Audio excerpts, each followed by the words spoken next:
Você que costuma passar por este prédio diariamente, deve se fazer a pergunta: quem o construiu? Para que servia?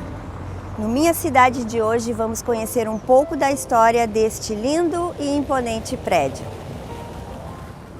A história deste prédio começou a ser escrita em 1916, quando dois forasteiros, atraídos pela riqueza de Cachoeira, se instalaram aqui e abriram uma loja na Rua 7 de Setembro. Esses dois cidadãos do mundo se chamavam Oscar Knorr e Léo Eisner. Com a prosperidade do negócio, Oscar e Léo resolveram então construir um prédio para abrigar a grande loja que sonhavam. E escolheram então este terreno que ficava fronteiro à estação da aviação férrea. A estação da aviação férrea facilitaria tremendamente a importação dos produtos que eles pretendiam comercializar na loja que passou a se chamar Knorr e Eisner. A estação da aviação férrea ficava de frente a este terreno, esquina da Rua 7 de Setembro com Ernesto Alves. Oscar Knorr e Léo Eisner contrataram um engenheiro arquiteto alemão chamado Frederico Gelbert para confeccionar a planta do prédio para abrigar a loja que eles sonhavam. Escolhido o terreno, fronteiro à estação da aviação férrea, as obras tiveram começo. Em meados de 1918, eles transferiram então a existência da loja na Rua 7 de Setembro para essa esquina da Rua 7 de Setembro com Ernesto Alves, no novo prédio recém-construído.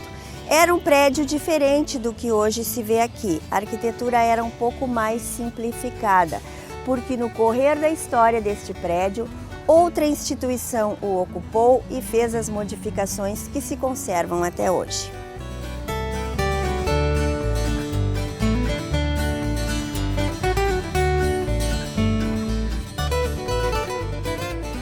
Oscar e Léo não tiveram muita sorte no negócio, porque eles instalaram a loja em plena Primeira Guerra Mundial. Como o negócio deles girava em torno da importação de produtos da Europa, a guerra dificultou estes negócios. E a natureza da loja era tão ampla, a natureza das ofertas da loja era tão diversificada, que eles vendiam desde fumo em corda até automóveis. Quer dizer, era uma gama muito grande de produtos, uma oferta imensa de possibilidades que esbarraram na crise econômica provocada pela Primeira Guerra Mundial. A loja não durou muito tempo. Em 1919, eles tiveram então que sair deste prédio, tentaram a sorte num pequeno espaço na Rua Saldanha Marinho, até que a Knorr e Eisner desapareceu. Com o fechamento da loja, o prédio ficou abandonado por alguns anos, até que em 1924 o Banco do Brasil adquiriu o prédio num leilão e começou a promover as mudanças para instalar nele a agência do Banco do Brasil.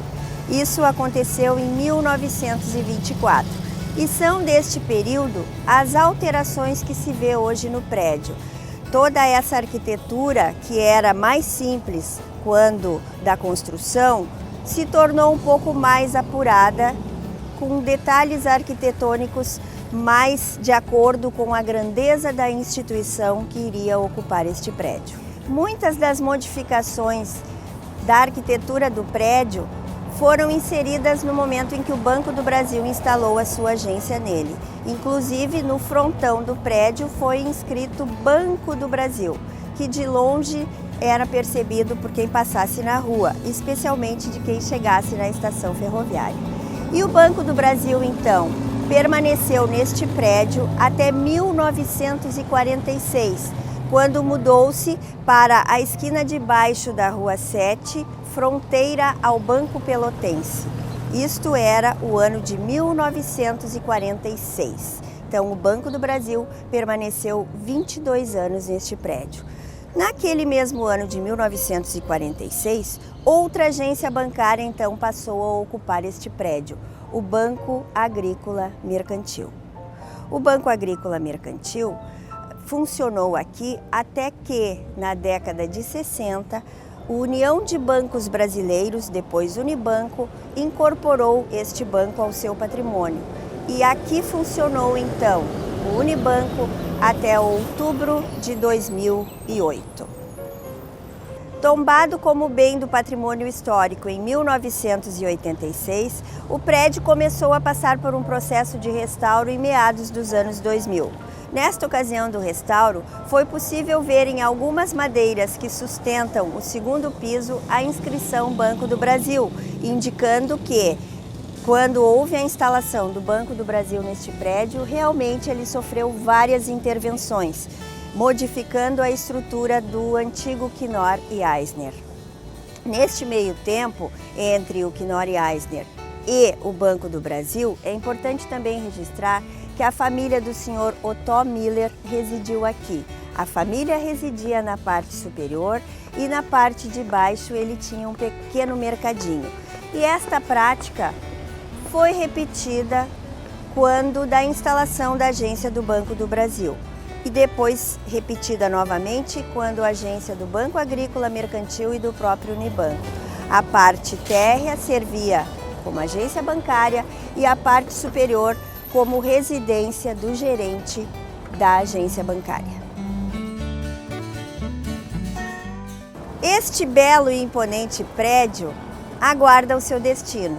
A cidade também está curiosa para saber o que o proprietário dele vai fazer, porque esta é realmente uma das zonas mais bonitas, mais imponentes da nossa cidade, porque este prédio domina a subida da Rua 7 de Setembro, que por muito tempo foi conhecida como Subida dos Bancos, porque aqui predominavam as agências bancárias, assim como o próprio Knorr e Eisner foi durante um longo período de sua existência. No Minha Cidade de hoje, nós conhecemos a história deste belo prédio. Convido você para no próximo Minha Cidade, quem sabe conhecermos outra das nossas joias do patrimônio histórico de Cachoeira do Sul. Até lá!